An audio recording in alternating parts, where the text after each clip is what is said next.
senhor, considerando a solicitação de licença do mandato do vereador Rafael Malcorra Bueno para assumir cargo na administração direta ou indireta do município de Caxias do Sul, a contar de 6 de outubro de 2025 e em observância ao artigo 60 da Lei Orgânica, bem como dos artigos 87 e 88 do Regimento Interno, convocamos Vossa Senhoria como primeiro suplente do PDT, Partido Democrático Trabalhista, a tomar posse no prazo de 15 dias no lugar do aludido titular.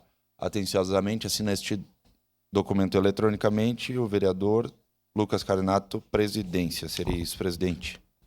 Conforme o artigo 60 da Lei Orgânica e o artigo 88 do Regimento Interno, convido o senhor José de Jesus Freitas Abreu a apresentar seu diploma eleitoral e sua declaração de bens, bem como a prestar o compromisso da tribuna.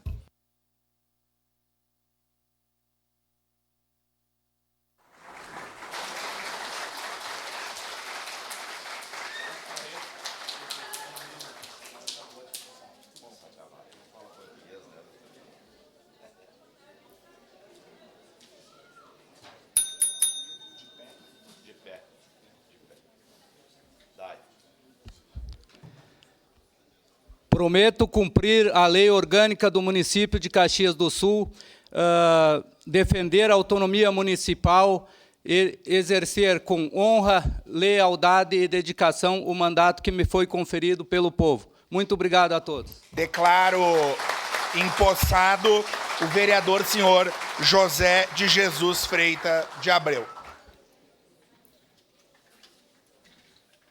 Informo que nos termos da resolução de mesa